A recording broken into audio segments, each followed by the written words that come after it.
हरे राम राम राम हरे हरे, हरे कृष्ण कृष्ण कृष्ण हरे हरे, हरे राम राम राम हरे हरे, हरे कृष्ण कृष्ण कृष्ण हरे हरे, हरे राम राम राम हरे हरे, हरे कृष्ण कृष्ण कृष्ण हरे हरे, हरे राम राम राम हरे हरे, हरे कृष्ण कृष्ण कृष्ण हरे हरे. पुंडलिक वरदहर विठ्ठल श्री ज्ञानदेव तुकाराम, पंढरीनाथ भगवान की जय. माऊली ज्ञानेश्वर महाराज की जय. जगद्गुरु तुकाराम महाराज की जय. गुरुदेव दत्त बजरंग बली की जय. सब संतन की जय. जय जय रघुवीर समर्थ. शुका सारिखे पूर्ण वैराग्य जाचे, वशिष्ठा परिज्ञान योगेश्वराचे, कवी वाल्मिका सारिखा मान्य ऐसा, नमस्कार माझा सद्गुरु रामदासा. समचरण सरोजम सांद्र नीलांबुधामं, जगणविहित पाणी मंडनं मंडनानां. तरुण तुलसीमाला कंधरं कञ्जनेत्रं, सदय धवलहासं विठ्ठलं चिंतयामि. गुरुर्ब्रह्मा गुरुविष्णू गुरुदेवो महेश्वरा, गुरु साक्षात् परब्रह्म तस्मै श्री गुरुवे नमः. वक्रतुंड महाकाय सूर्यकोटि समप्रभा, निर्विघ्नं कुरु मे देव सर्वकार्येषु सर्वदा. मनोजेवं मारुततुल्यवेगं, जितेन्द्रियं बुद्धिमतां वरिष्ठं, वातात्मजं वानरयुद्धमुख्यं, श्रीरामदूतं शरणं प्रपद्यम्. आकाशातं पतितं तोयं यथा गच्छति सागरं, सर्वदेवं नमस्कारं केशवं प्रति गच्छति. श्री विठ्ठल. जय जय रघुवीर समर्थ. श्रीमद दासबोध दशक तिसरा स्वगुण परीक्षा, समास 6वा आध्यात्मिक ताप. श्रीराम समर्थ. दशक कितवा आहे? दशक तिसरा स्वगुण परीक्षा आणि समास 6वा आध्यात्मिक ताप निरूपण. मग आता याच्या मागे ताप आपण कुठला बघितला? त्रिविध ताप. देहामध्ये ताप किती दाखवले? त्रिविध ताप दाखवले. मग त्या त्रिविध तापामधनं आपण ताप कुठला बघितला मागे? आध्यात्मिक. बरोबर. आध्यात्मिक आदि भौतिक आणि आदि दैविक. मग आता आपण आध्यात्मिक ताप बघितला. आता हा 7वा चालू आहे ना, दशक 7वा आदि भौतिक ताप. मागे झाला आध्यात्मिक ताप. मग आता आध्यात्मिक तापामध्ये समर्थांनी काय सांगितलं आपल्याला?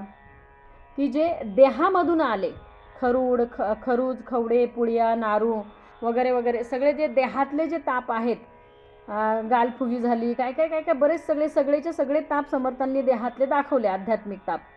मग ते आध्यात्मिक ताप झाल्यानंतर समर्थांनी दुसरा दिला आदिभौतिक ताप आणि तिसरा आहे तो आदिदैविक ताप.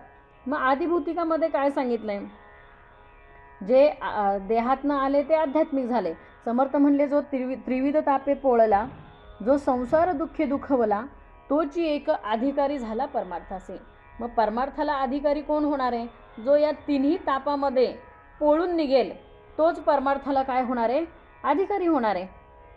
अधिकारी म्हणजे तरी काय हो? बघा, जया अंतरी भगवंत, ज्याच्या अंतरी अखंड भगवंत विराजमान आहे, ज्याच्या हृदयामध्ये अखंड भगवंत विराजमान आहे, जया अंतरी भगवंत आचळ राहिला निवांत, तो स्वभावे जे बोलत ब्रह्मनिरूपण. मग ज्याच्या अंतरी भगवंत अखंड विराजमान आहे, बरोबर ना? मग काय सांगितलंय? की या त्रिविध तापातनं पोळल्याशिवाय या स्थितीला तो पोचत नाही. ही जी स्थिती आहे, कारण शांत वृत्ती कधी होईल? जेव्हा आम्हाला संत भेटतील तेव्हा तुमची आमची वृत्ती कशी होणार आहे? शांत होणार आहे. आज आहे एकादशी. आज काय आहे? आहे ना एकादशी. हां, आपल्या वारकऱ्याला हा उपवास असलाच पाहिजे, एकादशीचा पाहिजे ना. मग आता हा एकादशीचा बघा, एकादशीचं महत्त्व म्हणजे काय हो? एकादशीचं काय महत्त्व आहे की जो एकादशी व्रत करतो ना, तर संत बोलले त्याच्या जन्म मरणाचा काय झाला, फेरा चुकला. एकादशीचं व्रत ज्याने केलं, जो पंढरपूरला पांडुरंगाच्या चरणापाशी गेला, त्याचा जन्म मरणाचा फेरा काय झाला, चुकला. आता एकादशी म्हणजे 10 आणि 1 दाखवला. 10 आणि 1 म्हणजे एकादश, बरोबर ना. 11, एकादशी म्हणजे 11. मग 11 संख्येसाठी 10 आणि 1 ना. मग एकादशी कधी तुम्हाला आम्हाला एकादशी कधी घडेल, तर तुम्हाला आम्हाला एकादशी कधी घडेल जर का हे 10 एकाकडे गेले तर. म्हणजे हे जे 10 आहेत, या 10ंनी कुठे जायचंय, एकाकडे जायचंय, तेव्हा तुम्हा आम्हाला खरी एकादशी घडणार आहे. मग आता 10 कोणते दाखवले, मग 5 कर्मेंद्रिय आणि 5 ज्ञानेंद्रिय दाखवले. मग हे 5 कर्मेंद्रिय आणि 5 ज्ञानेंद्रिय जेव्हा त्या एका परब्रह्माच्या चरणी आपण ठेवू, हा पंचभूताचा देह आपण जेव्हा त्याच्या चरणी ठेवू, त्यावेळेला आपल्याला खरी एकादशी घडली हो. नाथ महाराज पण काय म्हणतात, आवडे देवासी तो ऐका प्रकार, नामाचा गजर रात्रंदिन, तुळशी माळ गळा गोपी चंदन टिळा, हृदयी कळवळा वैष्णवांचा. कोणाचा कळवळा पाहिजे, हृदयी वैष्णवांचा. मग काय सांगितलंय पुढे, आषाढी कार्तिकी पंढरीची वारी, साधन निर्धारी अन नाही, आणि एका जनार्दनी ऐसा ज्याचा नेम, तो देह परमपूज्य जगी. मग जगामध्ये जर का परमपूज्य व्हायचं असेल, तर काय करायला पाहिजे, जगामध्ये राहू द्या, स्वतःच्या अंतकरणामध्ये जरी परमपूज्य व्हायचं असेल, आपल्याला पाहावे आपण अशी आपण, जग आपल्याला काय म्हणतंय त्याच्याशी. कारण बघा, जग कसं असतंय, मागेच सांगितलं गाढवाची गोष्ट, ते सगळीकडनं बोलणार आहेत. त्यामुळे जगाकडे लक्ष देऊ नको. लक्ष तुला आत्ताच सांगितलं एकाकडे देता आलं पाहिजे ना, तेव्हा हे सगळं कळेल हो. जन्मदुःख निरूपण म्हणजे काय, परत स्वगुण परीक्षा म्हणजे काय, तापत्रय्य म्हणजे काय, 3 ताप कुठले. हा स्वगुण परीक्षेचा दशक जर का घेतला तर याच्यामध्ये जन्मदुःख निरूपण आहे. जन्मदुःख निरूपण झाल्यानंतर स्वगुण परीक्षा आहे. स्वगुण परीक्षा झाल्यानंतर 3 ताप आहे. 3 तापामधला 1 ताप मागे झाला आपला. सगळ्या देहातनं येणारे सगळे जे खरूज, खवडे, पुळ्या, नारू, सगळे देहातले जे ताप आहे, वांत, तीळ, सुरमे, लासे, चामखिळ, गलंड, मिसे, चुकर होई जे माणसे, या नाव आध्यात्मिक, नाना फुगे, आळी, आळसे, अंगी दुर्गंधी प्रबळे, हे सगळे देहातले ताप मागे दाखवले समर्थांनी. मग आता समर्थ काय सांगतात की आदिभौतिक ताप म्हणजे काय, की बाहेर दुसऱ्याकडून होणारे ताप. आदिभौतिक ताप म्हणजे भौतिक जगाकडून होणारे ताप, बाहेरच्या दृश्याकडून तुम्हाला होणारे ताप, त्याला काय म्हणायचं, तर आदिभौतिक ताप म्हणायचं. मग आता बाहेरून कुठले ताप आपल्याला होतात, तर समर्थांनी पुढे दाखवलंय, श्रीराम समर्थ, मागा झाले निरूपण आध्यात्मिकाचे लक्षण, आता आदिभौतिक तो जाण सांगिजेल. मग आता मागे जे निरूपण झालं ते आध्यात्मिकाचं झालं, म्हणजे देहातनं येणाऱ्या तापाचं निरूपण मागे झालं. तर आता काय सांगतात समर्थ, बाहेर ना दृश्याकडून येणाऱ्या ताप ते कुठले समर्थ दाखवतात. सर्व भूतेन संयोगात सुखम दुःखम च जायते, द्वितीय ताप संताप सत्यम चैवाधिभौतिक. सर्व भूताच्या संयोगाने येणारे जे ताप आहे, बाहेरून दृश्यातून येणारे जे ताप आहे, त्याला काय म्हणायचं, तर आदिभौतिक ताप म्हणायचं. मग ते ताप कोणते समर्थ दाखवत आहेत, सर्व भूतांचेनी संयोगे सुख दुःख उपजो लागे, ताप होता मनभंगे, या नाव आदिभौतिक. सर्व भूताच्या संयोगाने सुख दुःख जे भोगायला लागतं, तो ताप म्हणजे कुठला दाखवला, आदिभौतिक ताप दाखवला. तरी या आदिभौतिकाचे लक्षण प्रांजळ करून निरूपण, जेणे अनुभवास ये पूर्ण ओळखी तापत्रयाची. मग आता त्या तापाची मी ओळख करून देतो समर्थ म्हणतायत, कारण हे त्रिविध ताप कळलेच पाहिजे हो. आपण नेहमी प्रवचनात, कीर्तनात नेहमी नुसतं ऐकतो त्रिविध ताप, पण ते त्रिविध ताप कोणते, आध्यात्मिक, आदिभौतिक आणि आदिदैविक.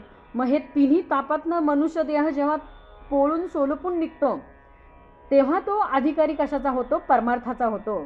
जो त्रिविध तापे तापला तोच एक अधिकारी झाला परमार्थाचे. म्हणून हे तापांची आपल्याला तापत्रयाची ओळख घेणं फार गरजेचं आहे. म्हणून सांगितलं ठेचा लागती मोडती काटे. दृश्यातून येणारे हे ताप आहेत बरं का. ठेचा लागती, ठेच कशाने लागते आपल्याला, ठेच कशाने लागते, दगडाने लागते की नाही. म्हणजे हे हा देहातला ताप आहे का. देहातले जे ताप आहेत, ताप येणं, सर्दी होणं, खोकला होणं, कुठंतरी चामखीळ, कुठंतरी काय ते दाखवली समर्थांनी, केवढी लिस्ट दाखवली मागच्या वेळेला देहातल्या तापाची. मग हे ते देहातले ताप झाले, म्हणजे ते आध्यात्मिक झाले. आता आदिभौतिक म्हणजे बाहेरून येणारे ताप. मग ठेच लागली, दगड समोर दिसला नाही, ठेच लागली म्हणजे बाहेरनं आला तो ताप. ठेचा लागती मोडती काटे, आता काटा मोडला म्हणजे दृश्यातूनच झाला तो ताप. काटा मोडला पण तो पायाला मोडला, तो काढताना त्याच्यातनं रक्त आलं म्हणजे तो दृश्यातनं ताप झाला. विझती शस्त्रांचे घायटे, सला शिल्का आणि सराटे या नाव आदिभूतिक. अंग्या आणि काच कुहिरी, अवचित लागे शरीरी, गांधीला येऊन दंश करी या नाव आदिभूतिक. अंग्या आणि काच कुहिरी, एखादे ते बघा खाज कोयरी असते, ते त्या झाडापाशी आपण गेलो चुकून आणि ते अंगाला लागलं तर सगळ्या अंगाला खास सुटते. मग काय करून काय नाही, ज्यांना हे झालं असेल त्यांना माहिती आहे. अवचट लागे शरीरी, गांधीला येऊन दंश करी या नाव आदिभूतिक. म्हणजे एखादी गांधीन माशी येऊन चावून गेली म्हणजे बाहेरनं होणारे हे ताप आहेत सगळे. माशी, गोमाशी, मोहळ माशी, मुंगी, तेलमुंगी, डास दशी, सोट सुळ लागे त्यासी आदिभूतिक बोलीजे. हे सगळे माशी झाली, गोमाशी झाली, मुंगी झाली, तेलमुंगी झाली, हे सगळे बाहेरनं येणारे ताप आहेत. पिसोळे, चांचण, कुसळे, मुंगळे, ढेकून. बघा हे ढेकून जर का घरामध्ये झाले, पिसा आणि ढेकून हे सगळे वेगवेगळे आहेत बघा. पिसू येणं सापडत पण नाही, ती एकदम अशी बारीक असते, ती बसते, आपण पकडेपर्यंत ती टुनकून उडून जाते, हे बरोबर ना. मग ही चावून जाते म्हणजे हे बाहेर न येणारे ताप आहेत. पिसोळे, चांचण, कुसळे, मुंगळे, ढेकून. कुसळे म्हणजे काय दाखवले बघा समर्थांनी, आपण एखाद्या गवतातनं चाललो तर ती अशी टोकदार कुसळे आपल्या साडीमध्ये घुसतात, किंवा असं अगदी एवढे ते म्हणजे अस्वस्थ करतात ना आपल्याला, की ते कुसळ काढेपर्यंत आपल्याला चैन पडत नाही, की कधी एकदाच हे काढते आणि मग शांत. कारण त्याचं जे टोक आहे ते नेमकं आतल्या साईडला घुसलेलं असतं आणि ते काढेपर्यंत. मग तसे हे देहामध्ये जे ताप देणारे आहेत तर हे बाहेरनं ताप देणारे आहे देहाला, म्हणून हे काय सांगितलंय आदिभूतिक. विसप. आता ते ज्यांना जुने लोक आहेत त्यांना माहीत असेल विसप म्हणजे काय. विसप, भोवर, गोचिड जाण या नाव आदिभूतिक. गोंबी, विंचू आणि विखार, व्याघ्र, लांडिगे आणि शुकर, गैसाळ, सामर या नाव आदिभूतिक. गोंबी, विंचू आणि विखार. विंचू चावणे ते बाहेर न येणारा ताप आहे. एखादा विषारी साप चावला, हा बाहेर न येणारा ताप आहे. व्याघ्र, लांडिगे आणि शुकर, मग हे बाहेरचे जी जनावर आहेत यांच्याकडून होणारा जो ताप आहे हा आदिभूतिक. पुढे काय सांगितले, रानगाई, रानमैस, रानशकट आणि रिस, रानहाती, लावपिस या नाव आदिभूतिक. सुसरीने ओढून नेले, काते अवचित बुडाले, अथवा खळाळी पडिले या नाव आदिभूतिक. सुसरीने ओढून नेले, काते अवचित पाण्यामध्ये बुडाले, अथवा खळाळी पडिले या नाव आदिभूतिक. म्हणजे पाण्यामध्ये सुद्धा बुडणं हा सुद्धा ताप कसा आहे तर आदिभूतिकच आहे. नाना विखार अजगर, नाना मगरे जलचर, नाना वनचरे अपार या नाव आदिभूतिक. जलचरे, वनचरे, अगदी बघा एखादं चालता चालता कुत्रं जरी चावलं तरी पण तो आदिभूतिकमध्येच होतं, बरोबर ना. आता एखाद्याच्या शेतावरनं आपण चाललोय, आणि कुत्री भुंकतायत. आता ती कुत्री तुम्हाला चावू नये किंवा ती अंगावर येऊ नये म्हणून त्यांना आपण दगड मारला पाहिजे का त्या कुत्र्याच्या मालकाला बोलवलं पाहिजे, हो काय केलं पाहिजे. म्हणजे त्या दगड मारायला पाहिजे का. कुत्रं अंगावर येत असेल तर त्या कुत्र्याला आपण दगड मारला तर ते अजून पिसाळेल का शांत बसेल. दगड मारला तर काय होईल. हां मग ते बरोबर आमच्या सुमन मावशींनी उत्तर अगदी बरोबर दिलं बरं का. त्या कुत्र्याच्या मालकाला बोलवलं पाहिजे. काय केलं पाहिजे? कुत्र्याच्या मालकाला त्यांना हाक मारली पाहिजे. आता बऱ्याच ठिकाणी बंगल्यांवर पण लिहिलेलं असतंय कुत्र्यापासून सावध राहा, बरोबर ना? कुत्र्यांपासून काय राहा? सावध राहा. मग आता कोणती कुत्री कळली पाहिजे तो, बरोबर ना? आता तुमच्या आमच्या देहामध्ये काम, क्रोध, लोभ, मद, मत्सर, दंभ, संशय, चिंता, कामना, भावना, ईशना, वासना, कल्पना, नको नको ती कुत्री येत नाही देहातली. ही एवढी त्रास देत असतात तुम्हा आम्हाला की ह्या कुत्र्याच्या मालकाला आपण हाक मारलं पाहिजे. आपण हाक कोणाला मारली पाहिजे? या कुत्र्याच्या मालकाला मारली पाहिजे, त्या भगवंताला हाक मारली पाहिजे. तेव्हा ही सगळी कशात राहतील? हां, मग तो कुत्र्याचा मालक काय करतो? त्या कुत्र्यांना पहिलं आपल्या जवळ बोलवतो, त्या कुत्र्यांच्या नावाने आवाज देतो आणि त्या कुत्र्यांना पहिलं आपल्या जवळ बोलवतो तो. आणि मग त्या माणसाला म्हणतो या आता, ती कुत्री माझ्या जवळ आली तर आता ती तुम्हाला काय करणार नाही, या म्हणून. तसं आपण ही जेव्हा आपल्याला लोभ, काम, क्रोध, मद, मत्सर ही जी देहातली जी आहेत ना कुत्री, ही जेव्हा आपल्याला भुंकायला लागतील ना त्यावेळेला आपण त्या मालकाला बोलवता आलं पाहिजे, अखंड त्याला हाक मारता आले पाहिजे. त्याचा धावा करायचा आहे. म्हणजे धाव म्हणलं की त्यांनी धावलं पाहिजे भगवंतानी तुमच्या आमच्यासाठी. म्हणजे बघा जनाबाई किंवा तुकाराम महाराज कसे हाक मारायचे हो भगवंताला, बरोबर ना? संतांनी कशी हाक मारली? वाटुली पाहता शिनले डोलुले, दाविसी पाऊले कैवो आता, तू माय माऊली कृपेची सावली.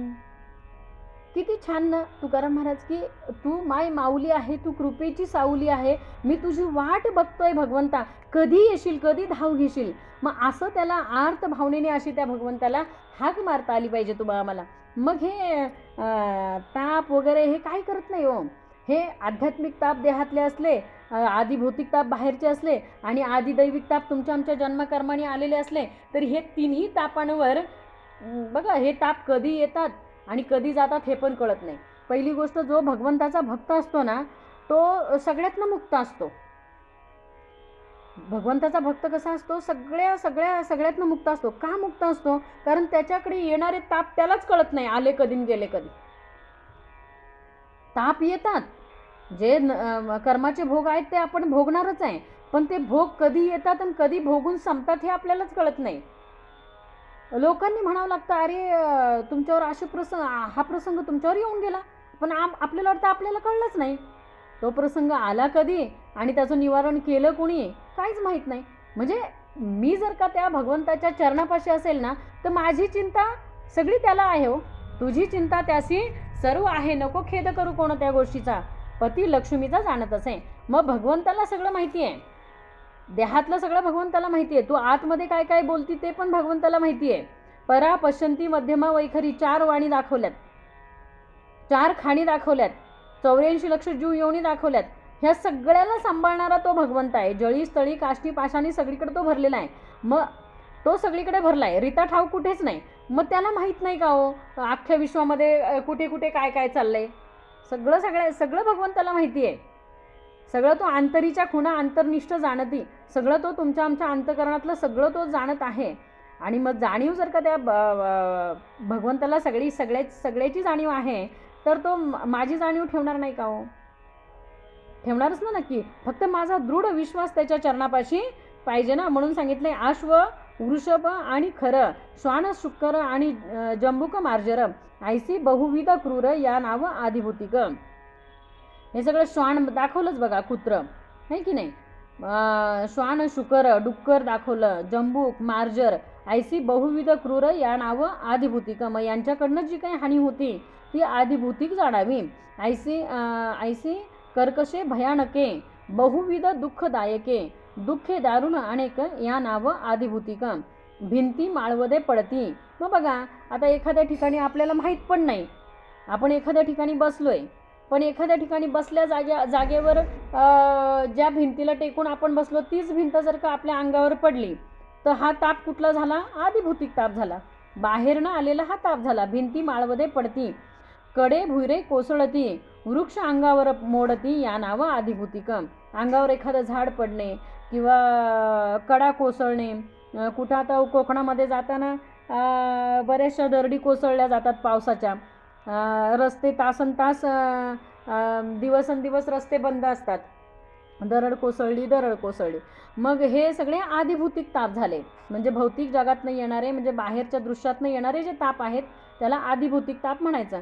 कोणी एकाचा शाप जडे, कोणी एके केले चेडे, आध्यांतरी होती वेडे, या नाव आदिभौतिक. मग कोण काय म्हणतं की कोणीतरी काहीतरी केलं बाबा, कोणी बाहेरचं केलं, कोणी काय केलं. पण समर्थ म्हणतात की बाहेर बघायला जाऊ नको, आत बघता आलं पाहिजे. पहावे आपण असे आपण तया नाव आत्मज्ञान. आत्मज्ञानाची प्राप्ती जर का असेल ना तर बाहेरचं कोणीच काय करू शकत नाही.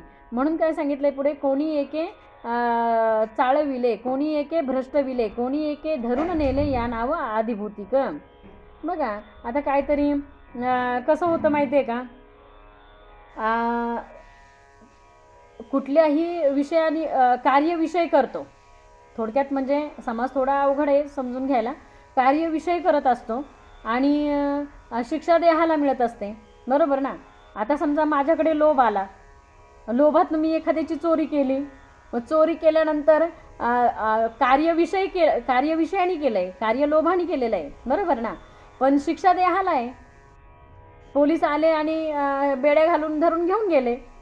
म्हणजे कार्यविषय करून गेला पण शिक्षा तर देहाला मिळाली.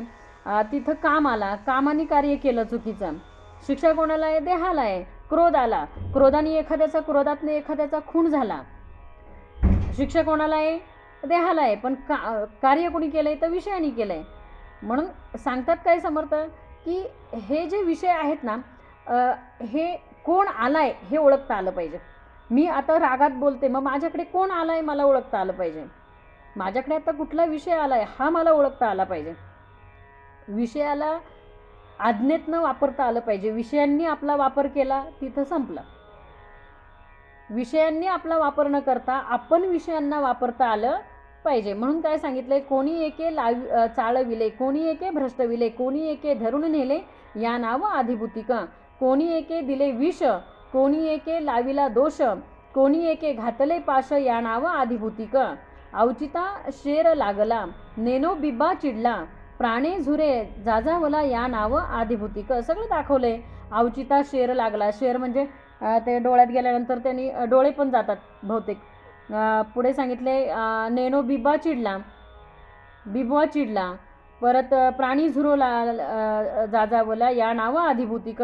इंगळावरी पाय पडे, शिळे खाली हात सापडे, धावता अडसुळे पडे, या नाव आदिभौतिक. वापी कूप सरोवर, गर्ता कडा नदी तीर, अवचित पडे शरीर, या नाव आदिभौतिक. बघा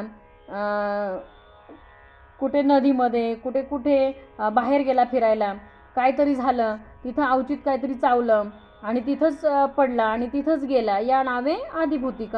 दुर्गा खाली कोसळती, झाडावरून पडती, तेने दुःखे आक्रंदती, या नाव आदिभौतिक. शीते ओट तरकती, हात पाय टाचा फुटती. आता इथं एवढं बारीक समर्थांनी सांगितले बघा. शीते ओट तरकती म्हणजे आता थंडीचे दिवस सुरू झाल्यानंतर ओठ फाटतात, बरोबर ना. थंडीचे दिवस सुरू झाल्यानंतर ओठ काय होतात, फाटतात. आणि हातपायाला काय होतात तर भेगा पडतात, फुटतात. चिकल्या जिवाळ्या लागती, या नाव आदिभौतिक. आशण पानाची वेळे, उष्ण रस जीवा पोळे, दात करकर आणि हरळे, या नाव आदिभौतिक. पराधेन बाळपणी कसा येतो, बाळपणी पराधेने हो. पराधेन बाळपणी, पराधेन म्हणजे काय की दुसऱ्यावर अवलंबून आहे. जर का लहानपणी अगदीच जन्मलेलं बाळ असेल तर ते आईवर अवलंबून आहे. त्याला आई जेव्हा दूध पाजेल तेव्हाच त्याचं पोट भरणार आहे.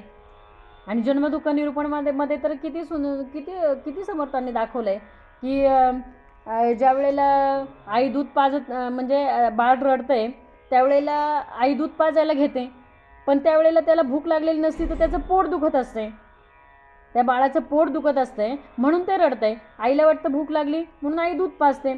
आणि ज्या वेळेला खरोखर त्याचं पोट दुखत भूक लागलेली असते तेव्हा ती औषध पाजते. की पोट दुखतंय म्हणून रडतंय, कारण त्याला काहीच सांगता येत नाही ना, ते पराधीन आहे हो, दुसऱ्यावर आधीन आहे ते बाळ. कुशब्द मार जाचणी, अन्न वस्त्रे विण आळणी या नाव आधिभूतिक. सासूरवास गालोरे, टुणके लासणे चिमोरे, आले रुदन न धरे या नाव आधिभूतिक. चुकता कान पिळती, कातो डोळा हिंगे घालती. बघा, डोळ्यामध्ये काय घातलं जातं? हिंग घातला जातो. चुकलं की कान पिळला जातो. हे सगळे आधिभूतिक ताप आहे. सर्व काळ धारकी धरिती या नाव आधिभूतिक. नाना प्रकारीचे मार, दुर्जन मारती अपार, दुरी अंतरे माहेर या नाव आधिभूतिक. कर्ण नासिके, बघा पूर्वी आहे ना, दुरी अंतरे माहेर असं का म्हटलंय समर्थांनी इथं? माहेर हा शब्द का उच्चारला? नाना प्रकारीचे मार, दुर्जन मारती अपार. पूर्वी कसं होतं, आता खूप दिवस बदलले तो.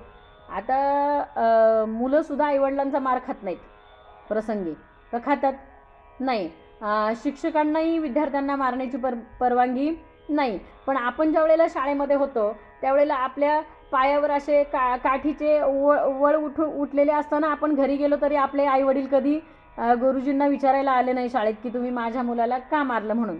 बरोबर ना? आणि त्याचं कारण काय असायचं? फक्त की पाडेपाठ नाही. पाडेपाठ नाही झाले की गुरुजींनी काय करायचं? आणि जास्त मार कुठले गुरुजी द्यायचे माहिती आहे का? गणिताचेच, आहे की नाही? हां, पाडेपाठ नसले की मार खायचा. मग आता खरं सांगायचं म्हटलं तर त्यावेळेला आईवडील कधी विचारायला आले नाही हो की तुम्ही का मारलं तर आमच्या मुलाला. पण आता ती परिस्थिती नाही. आता हात उगारायची पण सोय नाही आहे मुलांवर. आणि घरी आईवडिलांना सुद्धा नाही. आईवडिलांना सुद्धा आईनी किंवा वडिलांनी सुद्धा जर का हात उगारला ना मुलांना मारायला, तरी मुलं म्हणतात की तुमच्या नावाची आम्ही कंप्लेंट करू.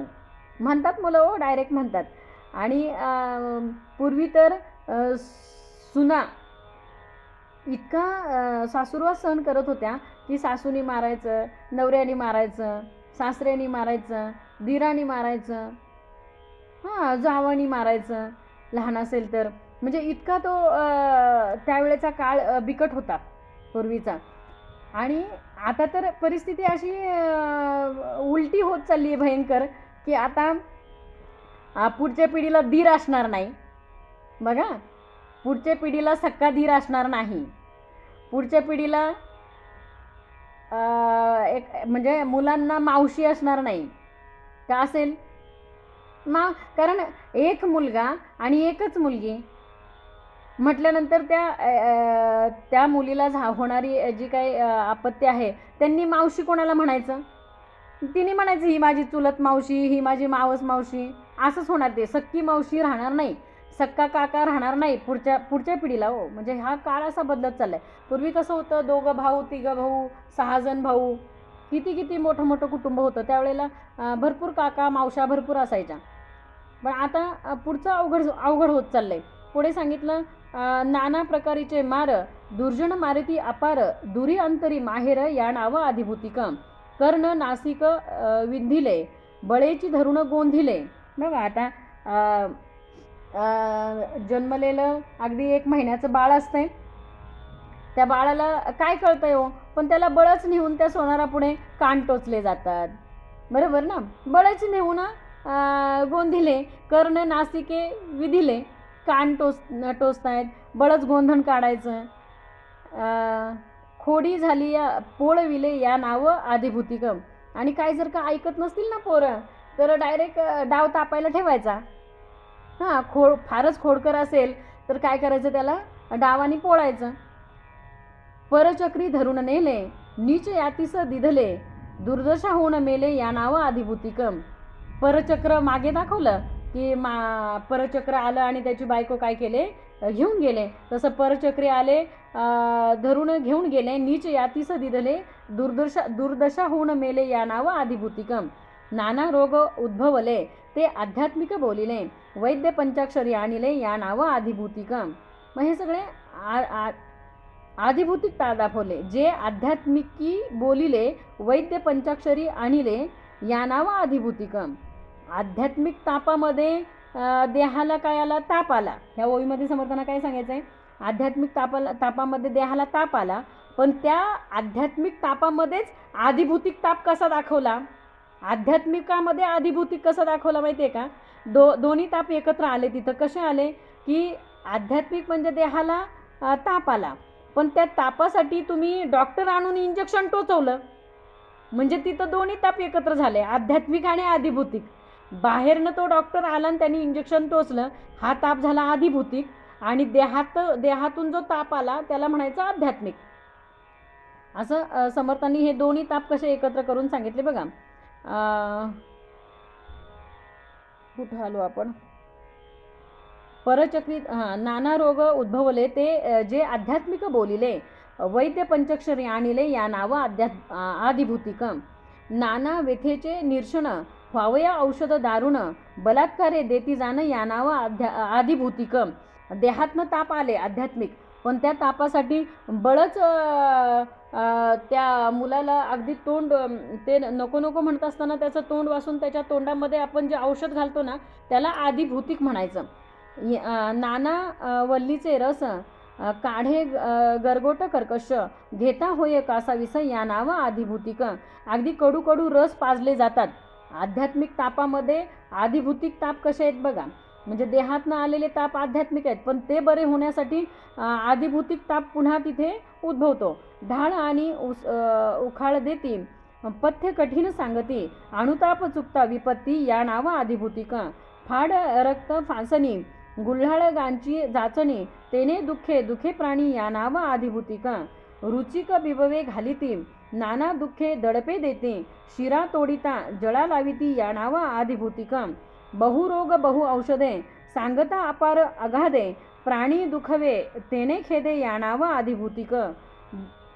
बोलाविला पंचाक्षरी, घुरमार पीडा करी, नाना यातना चतुरी आधिभूतिक जाणीजे. दरोडे घालुनी जना, तस्कर करीती यातना, तेने दुःख होय म्हणा या नाव आधिभूतिक.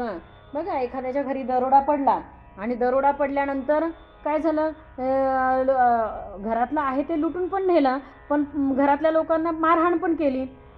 अग्निचेनी जाळे पोळे, तेने दुःखे प्राणी हरंबळे, हानी झाली या विवळे या नाव आधिभूतिक. समाज बराच मोठा आहे. नाना मंदिरे सुंदरे, नाना रक्तांची भांडारे, दिव्यांबरे मनोहरे दग्ध होती. नाना धान्य नाना पदार्थ, नाना पशु नाना स्वार्थ, नाना पात्रे नाना अर्थ, मनुष्य भस्म होती. बघा काय सांगितलंय, नाना धान्य नाना पदार्थ, नाना पशु नाना स्वार्थ, नाना पात्रे नाना अर्थ, मनुष्य भस्म होती. आग्न लागता म्हणजे हे अग्नी कुठंतरी वणवा पेटला आणि त्याच्यामध्ये अगदी वणव्यामध्ये एखादा माणूस सापडला, त्याला बाहेर पडता आलं नाही, तो अग्नीमध्येच काय झाला, भस्म झाला. हा आधिभूतिक ताप. आग्न लागला शेती, धान्य वणवा आणि खडक होती, युक्षदंड जळून जाती अकस्मात. ऐसा आग्र लागला अथवा कोणी लाविला, हानी झाली का पोळला या नाव आधिभूतिक. ऐसा सांगता बहुत, ऐसे सांगता बहुत, होती वन्नीचे आघात, तेने दुःखे दुखवे चित्त या नाव आधिभूतिक. हरपे विसरे आणि सांडे, नासे गहाळ फुटे पडे, असाध्य होय कोणीकडे या नाव आधिभूतिक. प्राणी स्थानभ्रष्ट झाले, नाना पशुते चुकले, कन्यापुत्र गहाळले या नाव आधिभूतिक. बघा, पूर्वी व्हायचं असं की अमुक तमुक हरवले, अजून पण आपण वाचतो की हे हरवले आहेत, ते हरवले आहेत, कुठे दिसले तर कळवा म्हणून अजूनही येतं आहे आपल्याला व्हॉट्सअपला वगैरे. तर ते पण दाखवलं समर्थांनी त्यावेळेला. प्राणी स्थानभ्रष्ट झाले म्हणजे निघून गेले, ते परत आलेच नाही. परत काय सांगितलं आहे, तस्कर अथवा दावेदार अवचिता करीती. बघा, आता लहान लहान मुलं जर का घरातनं गेली तर त्यांचा शोध घेणं ठीक आहे हो, पण मोठी माणसं पण अगदी तुमच्या आमच्या वयाची माणसं पण ज्या वेळेला घरातनं जातात ना, त्यावेळेला ती का जातात हो, ह्या त्रिविध तापातनं ती एवढी पोळलेली असतात, एवढी पोळलेली असतात. जो संसार जन्मदुःख निरूपण तर एवढं दाखवलं आहे आपल्याला. त्या सगळ्यांमधनं त्या सगुण परीक्षेतनं, सगुण परीक्षामध्ये तर पहिलं लग्न झालं, दुसरं झालं, तिसरं झालं, नंतर मुलांनी वेगळं टाकलं, नंतर पोपट बांधून दिलं, संपत्तीची विल्हेवाट झाली, वाटण्या झाल्या, हे सगळं मागे समर्थांनी दाखवलं आहे. केवढा तो पसारा दाखवला आहे. जन्म दुःखाचा अंकुर, जन्म शोकाचा सागर, जन्म भयाचा डोंगर चळे नाहीसा, जन्म कर्माची आटणी, जन्म पातकाची खाणी, जन्म काळाची जाचणी नीच नवी. तुकाराम महाराज तर म्हणतात, जन्माचे ते मूळ पाहिले शोधून, दुःखासी कारण जन्म घ्यावा. तुकाराम महाराज म्हणतात जन्माचं मूळच शोधून पाहिलं पाहिजे. जन्माचे ते मूळ पाहिले शोधून, दुःखासी कारण जन्म घ्यावा. पाप पुण्य करुणी जन्मा येतो प्राणी, नरदेहा येऊनी हानी केली. मग पाप काय आणि पुण्य काय हे जेव्हा कळेल ना माणसाला, तर त्यावेळेला काय होईल माहिती आहे का, पाप पुण्य कळल्याशिवाय भगवंताचा मार्ग मोकळा होणार नाही ना. बरं, मग आपण आपल्याला कळत नाही ना, आपण या भानगडीतच पडायचं नाही हो. पाप काय आणि पुण्य काय भगवंता तुझं तू बघून घे, मला फक्त आतमध्ये फक्त तुझं नामस्मरण आणि तुझ्या चरणापाशी मला दृढ ठेव, बाकी काय मला माहीत नाही. बरोबर ना. देहाकडनं, माझ्या देहाकडनं पाप करून घ्यायचं का पुण्य करून घ्यायचं हे तो ठरवेल हो. फक्त मला त्याच्या चरणापाशी जायचंय. चरणापासून वेगळा झाला तर विषय त्रास देणार आहेत, पण चरणापाशी गेल्यानंतर पुण्य होईल का पाप होईल? कारण विषय कुठे आहेत? चरणापाशी आहेत. कुत्री कुठं बांधली? कुत्री कुठं बांधली? मालकानी कुत्री बांधली ना, बांधून ठेवली ना. मग ती कुत्री जी आहेत ना आतमधली, ती मालकाच्या चरणापाशी बांधून ठेवता आली पाहिजे ना. मग एकदा का त्याच्या चरणापाशी गेले ना, मग तो काय करेल हो? या भवसागरामधनं सोडवेलच ना. अहो, सोडवण्यासाठीच आलेला आहे. फक्त मला त्याचा हात धरता आला पाहिजे. मी कमी पडते हो. मागे पण सांगते, मी नेहमी सांगते की देणारा द्यायला आलेला आहे. फक्त मला काय करायचं आहे की माझी झोळी भरून घेता आली पाहिजे. देणाऱ्याचे हात हजारो, दुबळी माझी झोळी. माझी झोळी कशी करायची? मला बळकट करायची. त्यांनी देताना ती सांडलं नाही पाहिजे. बरोबर ना. तो देतोय भरभरून, पण ते मला ते घेता आलं पाहिजे. म्हणून काय सांगितलंय, ऐसे सांगता बहुत होते वन्नीचे आघात, तेने दुखवे चित या नाव आधिभूतिक. हरपे विसरे आणि सांडे, नासे गहाळे फुटे पडे, असाध्य होय कोणीकडे या नाव आधिभूतिक. नंतर काय होतंय? विसरायला होतंय, हरवलं जातंय. हे सगळे आधिभूतिक ताप आहे. प्राणी स्थानभ्रष्ट झाला, नाना पशुते चुकला, कन्यापुत्र गहाळला या नाव आधिभूतिक. तस्कर अथवा दावेदार, अवचिता करीती संवार, लुटती घरे नेती खिल्लार या नाव आधिभूतिक. बघा, घरं लुटली, घरातली संपत्ती लुटली, नाना धान्य केळी कापिती, पानमळा मीठ घालिती, ऐसे नाना आघात करीती या नाव आधिभूतिक. पूर्वीचं असेल हो, समर्थांच्या काळातलं, की त्याचं धान्य चांगलं पिकू नये म्हणून त्या शेतामध्येच काय मीठ टाक, काय कर असं. मैद उंचले खाणोरे, सुवर्णपंथी भुरे करी, ठकू सिंतरू वरपे करी वरपा घालिती, गठी छोड द्रव्य सोडिते, नाना अलंकार काढिते, नाना वस्तू मूषक नेती या नाव आधिभूतिक. आता उंदीर पण दाखवले. मूषक कोण आहे हो? उंदीर ना. बरोबर ना. मग तो उंदीर म्हणजे कशाचं प्रतीक दाखवलं? उंदीर हा गणपतीचं मान्य आहे मला, पण उंदीर हे काळाचं प्रतीक दाखवलंय हो. कारण कसं आहे, काळ जसा हळूहळू आपलं आयुष्य कुरतडत असतो ना, घडीने घडी आपलं आयुष्य काय होतंय? कमी होतंय. बरोबर ना. घटका गेली, पळ गेली, तास वाजे झणाना, आयुष्याचा नाश होतो श्रीराम करे म्हणाना. घटका गेली, पळे गेली, किती गेले? वर्ष गेले हो. गेले ना. 40 वर्षाची झाली, 45 वर्षाची झाली, 50 वर्षाची झाली, 60 वर्षाची झाली, 65 वर्षाची झाली. आणि तेव्हा जरी विचारलं ना की काय ग बाई, येते का पंढरपूरला? नाही म्हणते, अजून काय करू, घरात नातीमध्ये अडकले. काय झाले? सुटका होणारच नाही हो. कधी सुटका होणार आहे आपली या संसारातनं सुटका आपली होणारच नाही आहे. म्हणून बघा काय सांगितलं, क्षणाक्षणाहाची करावा विचार. प्रत्येक क्षणाला आपल्याला विचार करता आला पाहिजे. क्षणोक्षणाहाची करावा विचार, तरावया पार भव सिंधू. नाशिवंत देह जाणार सकळ, आयुष्य खातो काळ सावधान. तुमचं आमचं आयुष्य त्या उंदरासारखं, उंदीर कसं कुरतडून एखादी वस्तू अशी कुरतडून खात असतो ना, तसं हा काळ आहे ना, तुमचं आमचं आयुष्य कुरतडून खातोय.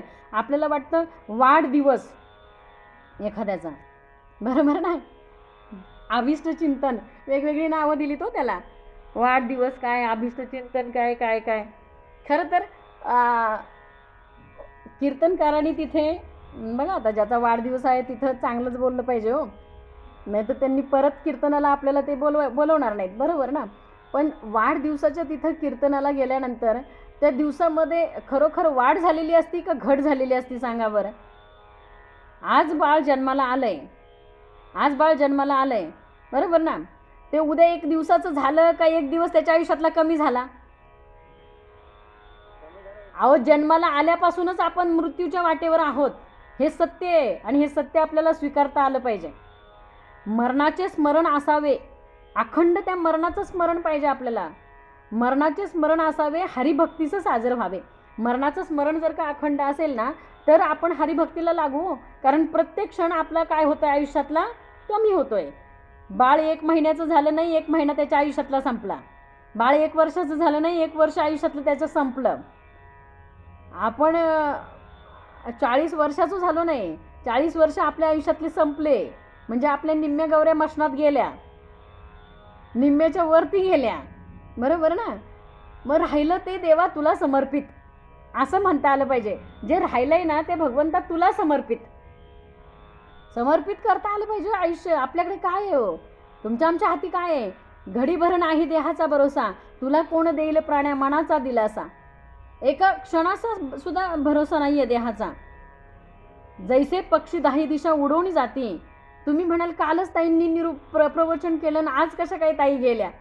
कारण घडीभर नाही हो देहाचा भरोसा, घडीभर नाही देहाचा भरोसा. आहे का भरोसा. बोलता बोलता, मी आत्ता बोलता बोलता सुद्धा त्याचं बोलवणं येऊ शकतं, काय सांगता येत नाही. घडीभर नाही देहाचा भरोसा. आपण काही इथं कायम स्वरूपीसाठी आलोय का हो. अगदी आपण इथे म्हणजे अमरपट्टा घेऊन आलोय का आपण. नक्कीच नाही. अहो, जे अमर म्हणणारे आहेत ना ते सुद्धा गेले का राहिले. स्वतःला अमर म्हणणारे सुद्धा गेले. रावणाला आयुष्य किती होतं, 6 कोटी आयुष्य रावणाला होतं. मग लाभलं का त्याला तेवढं. हिरण्यकशिपूने तर वर कसा मागून घेतला की मी अमर झालो पाहिजे, त्यामुळे मला घरात नको, दारात नको, शस्त्रांनी नको, अस्त्रांनी नको, रात्री नको, दिवसा नको, देव नको, दानव नको. म्हणजे हे सगळं त्यांनी मागून घेतलं आणि तसा वर त्याला ब्रह्मदेवाने दिला पण. मग त्याला काय वाटलं, आता देवानी मरणार नाही, दानवानी मरणार नाही, घरात मरणार नाही, बाहेर मरणार नाही, दिवसा मरणार नाही, रात्र मरणार नाही. मग त्याला असं वाटलं मी आता अमर झालो. मग तो लागला ना धुमाकूळ घालायला हो, कारण त्याला वाटलं अमर झालो मी आता. अहो, पण त्याच्याच सगळ्या जेवढे वर त्यांनी मागून घेतले एवढ्या सगळ्या ह्याच्यामध्ये त्याला बरोबर कसा अडकवला हो. घरात नाही, दारात नाही, उंबऱ्यावर घेतला. दिवस नाही, रात्र नाही, 3 सांजेच्या वेळेला घेतला. शस्त्रांनी नाही, अस्त्रांनी नाही, नाख्यानी फाडला. देव नाही, दानव नाही, नरसिंह अवतार घ्यावा लागला भगवंताला. त्याच्यासाठी वेगळा अवतार घ्यावा लागला हो भगवंताला, नरसिंह अवतार. देवही नाही, दानवही नाही, मानवही नाही, कोण, नरसिंह अवतार घ्यावा लागला. म्हणजे हे जर का बघायला गेलं ना तर किती पण वर मागून घेतले ना अमर होण्यासाठी, तरी अमर पावती मृत्यूपंथे. जे अमर म्हणणारे आहे ना ते मृत्यूपंथाला गेले. मग आपलं काय हो. आपलं 100 वर्ष वय नेमलंय, 100 वर्ष वय नेमलंय आपलं. पण त्या 100 वर्षातलं आपल्याला किती मिळालं, किती मिळणार आहे. आत्तापर्यंत जे मिळालंय ना ते आहे, पण पुढे किती मिळणार आहे माहिती आहे का. क्षणाचा तरी भरोसा आहे का. 100 वर्ष वय नेमिले, त्यात बालपण नेणता गेले, तारुण्य अवघे वेचले विषयांकडे, वृद्धपणी नाना रोग, भोगणे लागती कर्मभोग. आता भगवंताचा योग कोणी वेळी, कुठल्या वेळेला आता भगवंताचा योग. बालपण सगळं नेनिवेत गेलं, तरुणपण विषयांमध्ये गेलं, आणि वृद्धपणी नाना रोग. मग भगवंताची भक्ती करते कधी, बरोबर ना. मग ज्या क्षणाला मला जाणीव होती की मला त्याचं झालं पाहिजे, मला त्या भगवंताचं झालं पाहिजे, 9विधा भक्ती दाखवली. श्रवणम, कीर्तनम, विष्णू स्मरणम, पादसेवनम, अर्चनम, वंदनम, दास्य सख्य आणि आत्मनिवेदनम. ह्या 9 भक्तीच्या 9 पायऱ्या आहेत. पण पहिली पायरी श्रवणाची दाखवली, दुसरी दाखवली कीर्तनाची, 9विधा भक्ती. मग बघा या 9विधा भक्तीतनं तुम्हा आम्हाला त्या देवाच्या हळूहळू जवळ जाता आलं पाहिजे ना, आणि त्याच्याशी एकरूप होता आलं पाहिजे. म्हणून काय सांगितलं पुढे, नाना धान्य केळी कापिती पानमळा मीठ घालिती ऐसे नाना आघात करती या नावा आदिभूतिका मैंद उचले खाणोरे सुवर्णपंथी भुरे करी ठकू सिंतरू वरपे करी वरपा घालिती गठी छोडी द्रव्ये सोडिती नाना अलंकार काढिती नाना वस्तू मूषक नेती या नावा आदिभूतिका नाना वस्तू उंदीर घेऊन जातात बघा, कुरतडून टाकतात. वीज पडे हिव पडे प्राणी प्रांजळे सापडे कातो महापुरी बुडे या नाव आदिभूतिकम. बघा, एखाद्याला वाटतं की मला चांगलं पोहता येतंय आणि म्हणून वरनं एखादा उडी मारतोय पोहण्यासाठी. पण अनोळखी ठिकाणी अनोळखी जागेला जर का आपण बघितलं नाही आणि वरनं उडी मारली, तिथं भोवरा आहे का खडक आहे का दगड आहे का काय काय काही बघितलं नाही, वरनं उडी मारली आणि आतमध्ये काय आघात झाला तर जीव राहणार आहे का जाणार आहे हो? प्रत्यक्ष डोळ्यांनी दृश्य पाहिले आम्ही वारीच्या वाटेने, प्रत्यक्ष डोळ्यांनी पाहिले की 20-21 वर्षाचा 22 वर्षाचा मुलगा आजीबरोबर वारीला आला आणि त्या सराटीच्या पुढे थोडंसं आल्यानंतर त्या पुलावरनं आंघोळीसाठी वरनं उडी मारली. दोघांनी मारली, एक वाचला, तो आला बाहेर निघून आणि एक गेला. म्हणजे होतंय काय माहिती आहे का की आपल्याला आत्मविश्वास असतो, नाही आपल्याला पोहता येतंय, अरे पोहता येतंय पण तुला त्याचा अंदाज लागेल का? ते शेवटी पाणी आहे ना. कुठे आपण बरं आपल्या ओळखीच्या ठिकाणी तुम्ही पोहायला जाणार, पण तुम्ही अनोळखी ठिकाणी तिथं कशाचाच अंदाज नाही अशा ठिकाणी तुम्ही गेला तर कितीतरी लिहिणारा अडतो आणि पोहणारा बुडतो. ही म्हण कशाला केली हो? पोहणारा आहे तरी तो बुडणार आहे, लिहिणारा आहे कधीतरी अडणार आहे. म्हणून काय सांगितलं, वीज पडे हिव पडे प्राणी प्रांजळी सापडे कातो महापुरी बुडे या नाव आदिभूतिक भवरे वळणे आणि वाखार. भवरे असतात, दाखवलंय पुढच्या ओळीतच दाखवलंय की तुम्ही किती पोहणारे असले तरी भवरे असतात. भवरे वळणे आणि धार, पाण्याची धार कशी असेल माहीत नाही, पाण्याचा जोर किती असेल माहीत नाही. भवरे वळणे आणि धार ओसाणे लाटा अपार.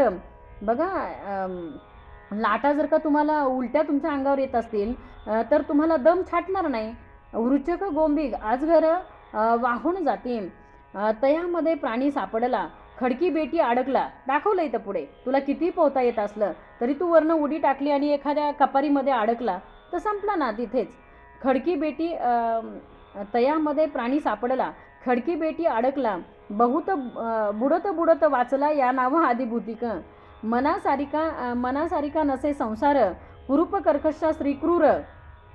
संसार पण मनासारखा नाही, कुरुष कर्कशा श्री क्रूर. विधवा कन्या मूर्ख पुत्र या नाव आदिभूतिक. हे संसाराचं पण दाखवलंय हो की संसारामध्ये सुद्धा मनासारखा संसार नाही. संसार पहिली गोष्ट मनासारखा नसतोच. किती संसार करा तो फाटकाच आहे. संसार मुळातच फाटका, तो कितीही केला नेटका तरी फिका होत जातच आहे. संसार हा मनासारखा कधीच नाही हो, कारण ह्या संसारामध्ये जे दुःख आहे ना ते कुठंच नाही. म्हणून तुकाराम महाराज पण म्हणतायत, जन्माचे ते मूळ पाहिले शोधून दुःखासी कारण जन्म घ्यावा. जन्म घेणं हेच दुःखाला कारण आहे. पुढे सांगितलं, भूत पिशाच लागले अंगावरून वारे गेले. बघा, अचानकच आपल्याला समजतं की एखाद्याच्या अंगावरून वारं गेलं, म्हणजे आपण त्याला आता पॅरालिसिस म्हणतो. तर आपल्याला कल्पना तरी असते का हो की असं होईल एखाद्या माणसाला, पण ते अचानक होत असतं. मग ह्याला काय आधी भौतिक ताप म्हणायचा. भूत पिशाच लागले अंगावरून वारे गेले अबद्ध मंत्रे प्राणी चळले या नाव आदिभूतिक. ब्राह्मण संबंध शरीरी बहुसाल पिडाकरी क्षणेश्वराचा धोकाधरी या नाव आदिभूतिक. नाना अग्रे काळ वार काळ तिथी घात चंद्र काळ वेळ घात नक्षत्र या नाव आदिभूतिक. शिंक पिंगळा आणि पाली ओखटे होला काक कलाली चिंता काजळी लागली या नाव आदिभूतिक. दिवटा सर्वदा भाकुट गेला आंतरी धोका लागला दुःस्वप्ने जाजावला या नाव आदिभूतिक. स्वप्नामध्ये पण चावळत उठतो, तो सुद्धा ताप कुठला दाखवला? आदिभूतिक ताप दाखवला. भालू भुंके श्वान रडे पाली अंगावरी पडे नाना चिन्हे चिंता पवाडे या नाव आदिभूतिक. बाहेर निघता अपशकुन नाना प्रकारे विचिन्न तेने गुणे भंगे मन या नाव आदिभूतिक. आता बाहेर निघताना काय बघा, आपण बाहेर कुठे चाललो, एखाद्याने आपल्याला बोलता बोलता कुठे निघालात म्हटलं तरी आपल्याला राग येतो की नाही? का राग येतो? की अरे जाणाऱ्याला पुसू नाही कुठे जातो सी म्हणून. समर्थच म्हटले ते एका समासामध्ये की जाणाऱ्याला पुसू नये कोठे जातोसी म्हणून. मग जाणाऱ्याला विचारू नये कुठे का हटकल्यासारखं होतं.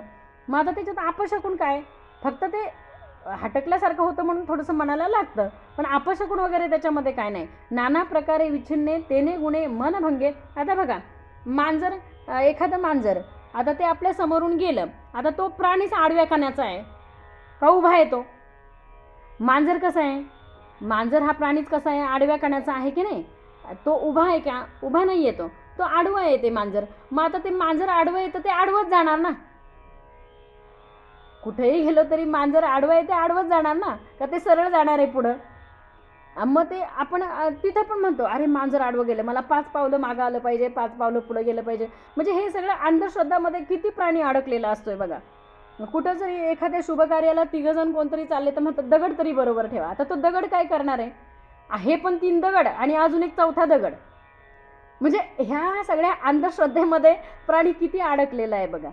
म्हणजे म्हणायचं आहे काय समर्थांना की हे सगळ्या मनामध्ये म्हणजे तुमच्या आमच्या चिंता काजळी लागली या नावं अधिभूतिका. म्हणजे आपल्या मनाला विनाकारणच चिंता लागलेली असते हो. खरं तर हे काय नाही, सगळं काय आहे अंधश्रद्धा आहे. दिवटा सर्वता धाकून गेला, अंतरी धोका लागला, दुःस्वप्ने जाजावला या नावा अधिभूतिक. भालू भुंके श्वान रडे, पाली अंगावरी पडे, चिन्हे चिंता पवाडे या नावं आधिभूतिक. बाहेरी निघता अपशकुन, नाना प्रकारे विच्छिन्न तेने गुणे भंगे मन या नावं आधिभूतिक. प्राणी बंदी सापडला, यातने वरपडा झाला, नाना दुःखे दुखावला या नावं आधिभूतिक. काय सांगितलंय?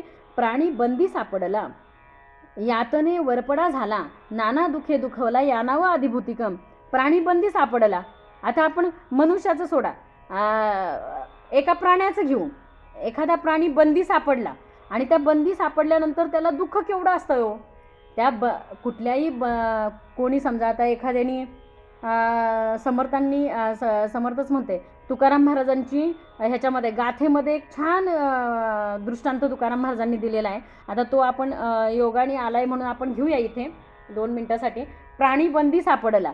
मग बघा तुकाराम महाराजांनी वाघाची सांगितली आहे गोष्ट. तो वाघ आहे ना, त्याच्या तोंडाला रक्त लागलेलं असतं आणि तो गावातली अशी रोज एका माणसाची शिकार करायचा आणि स्वतःचं पोट भरायचा. असं त्या वाघाच्या ना तोंडाला रक्त लागलेलं असतं. आणि मग काय होतं, गाव सगळा त्रस्त होतो. सगळा गाव वैतागलेला असतो की आता ह्या वाघाचा काहीतरी बंदोबस्त केला पाहिजे. तर त्यावेळेला मग काय सापळा रचतात आणि त्या पिंजऱ्यामध्ये त्या वाघाला बरोबर अडकवतात. पिंजऱ्यामध्ये त्या वाघाला अडकवतात. आता अडकवल्यानंतर 2 दिवस झाले, 3 दिवस झाले, वाघ उपाशी हो, कारण त्याच्या तोंडाला रक्त लागलेलं माणसाचं.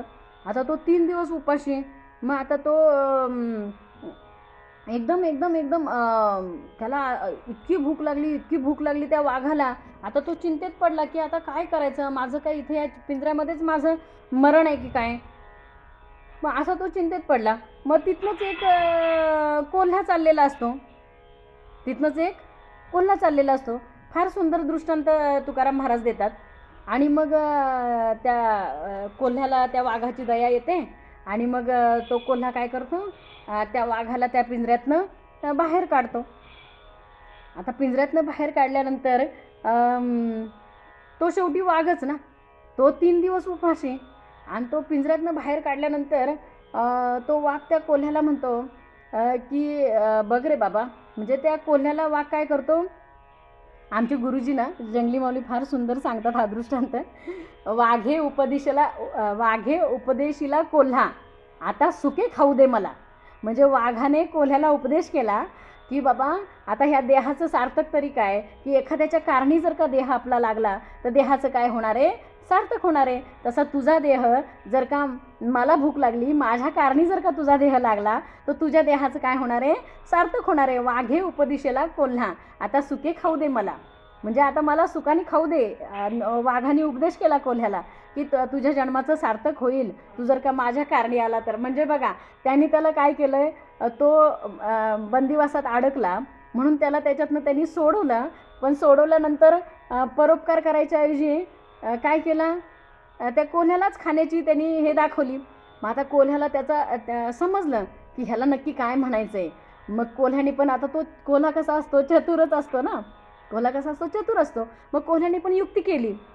मग युक्ती काय केली कोल्ह्याने, की कोल्हा म्हटला, वाघोबा दादा तुमचं म्हणणं सगळं बरोबर आहे, मी माझा देह तुमच्यासाठी कारणी लागला, मला आनंदच आहे त्याचा, मला काही दुःख नाही, पण मला फक्त एवढंच सांगा की तुम्ही एवढे म्हणजे एवढ्या जंगलात फिरणारे तुम्ही वाघ, आणि तुम्ही या पिंजऱ्यामध्ये, एवढ्याशा पिंजऱ्यामध्ये तुम्ही अडकलाच कसे. म्हणजे कोल्हा कसा असतो, चतुर असतो तो. तो म्हणतो तुम्ही या पिंजऱ्यामध्ये कसे काय बरं अडकलात, कसे गेलात तुम्ही या पिंजऱ्यामध्ये. तर वाघ म्हणतो, थांब थांब, तुला मी एकदा जाऊन दाखवतो. तर वाघ पण त्याच्या बोलण्यामध्ये गुंतला ना. वाघ काय झाला, त्याच्या बोलण्यामध्ये गुंतला आणि थांब म्हणला, मी तुला पिंजऱ्यात जाऊन दाखवतो की मी कसा अडकलो पिंजऱ्यामध्ये. आणि तो वाघ परत त्या पिंजऱ्याच्या दारापाशी गेला आणि तो पिंजऱ्यामध्ये आत त्यांनी प्रवेश केला. त्या क्षणाला पिंजऱ्याचा दरवाजा बंद झाला आणि वाघ त्याच्यामध्ये पुन्हा अडकला. आणि कोलोबा म्हणला, नमस्कार म्हणला, तुझ्यावर परोपकार केला पण तू माझ्याच जीवावर उठला. बरोबर ना. परोपकार केला कोणावर, वाघावर, आणि तो त्या कोल्ह्याच्याच जीवावर उठला. आता सुके खाऊ दे मला म्हणतो. मग असं समर्थांनी दाखवलंय. एक मिनिट हा, काहीतरी गोंधळ होतोय.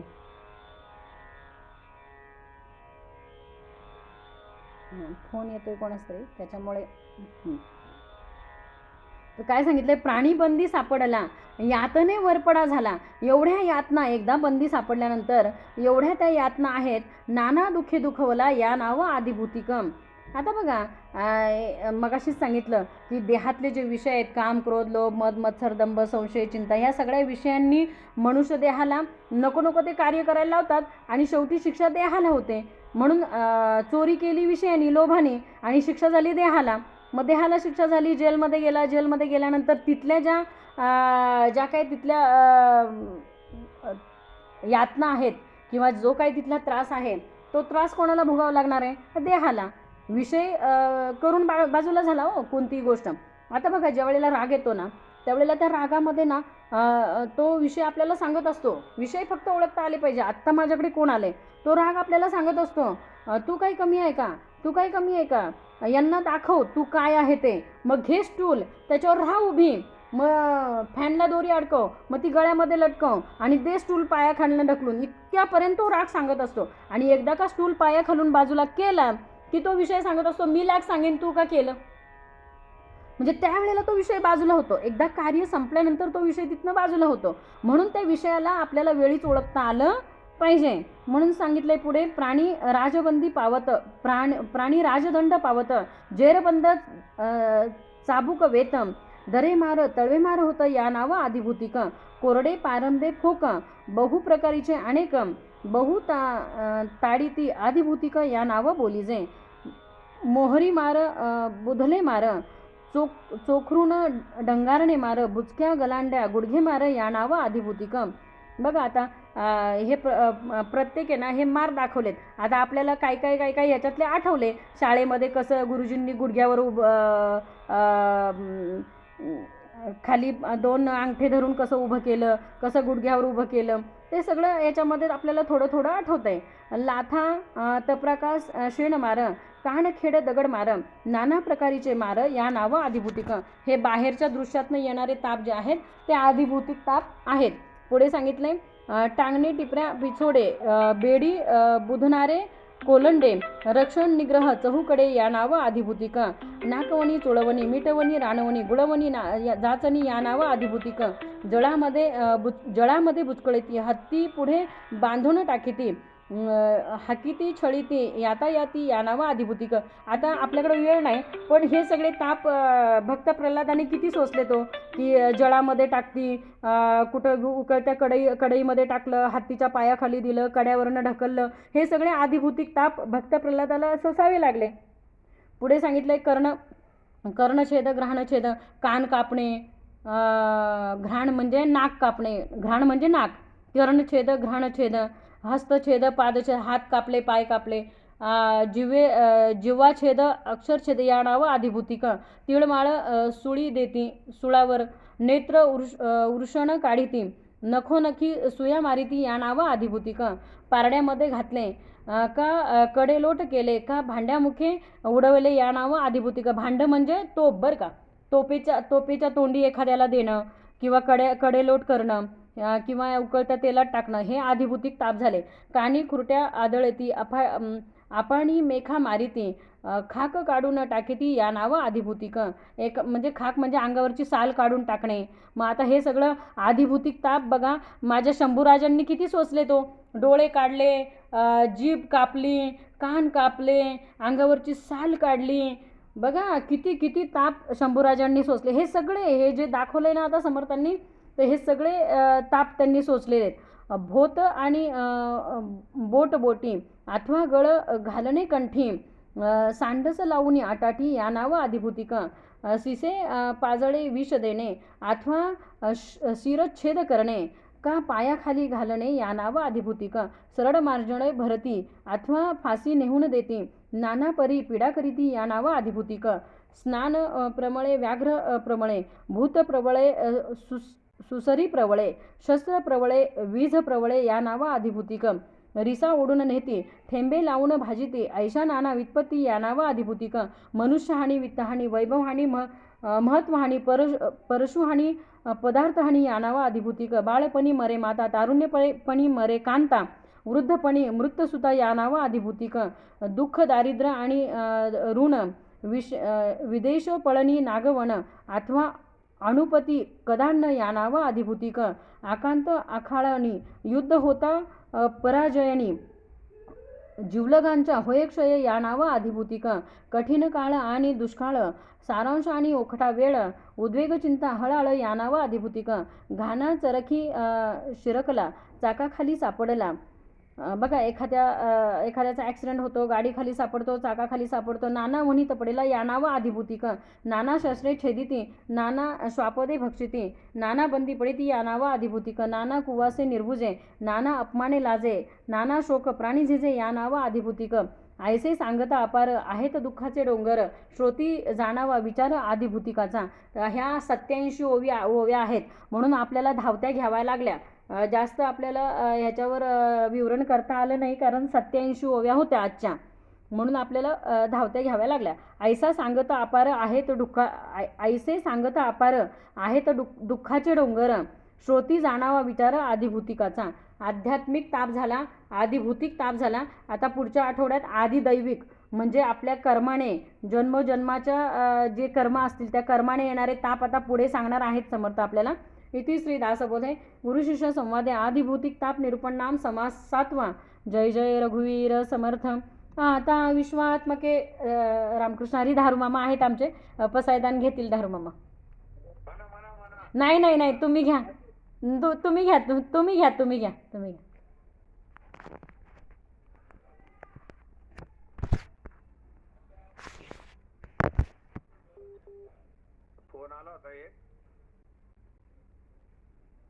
फोन आला होता फोन. बरं मी घेऊ का मग पसायदान? हा फोन. बरं मी घेते. आता विश्वात्मके देवे येणे वाग्यज्ञ तोषावे तोषोणी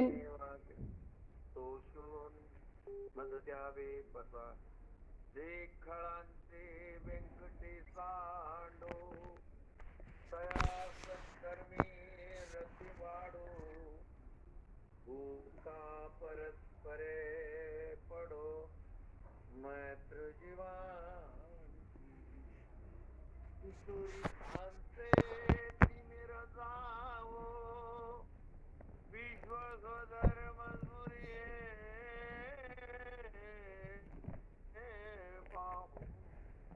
जो देवांतील तो ते हावो प्राणिनाथ वर्षत सकळ मंगळी ईश्वर निशांती मांडिया अनवरत भूमंडळी भेटलो सदा कल्पतरुते आरव चेतना चिंतामणीचे गाव बोलते जे अर्णव पियुषांचे चंद्रवेजे अलांजन मातंड जे तापी हे सर्वाई सत्ता जन सोय रे हो तू किं भवना सर्व सुखी पूर्ण होनी लोकी भजिजो आदि पुरके अखंडित आणि ग्रंथोपजीवे विशेष लोकी दृष्टांदृष्ट विजय व्हावे एक मने श्री विश्वेश्वरावो होईल दान बसावो येणे बरे ज्ञान देवो सुखिया झाला येणे बरे ज्ञान देवो सुखिया झाला येणे बरे ज्ञान देवो सुखिया झाला. ओम शांती शांती शांती.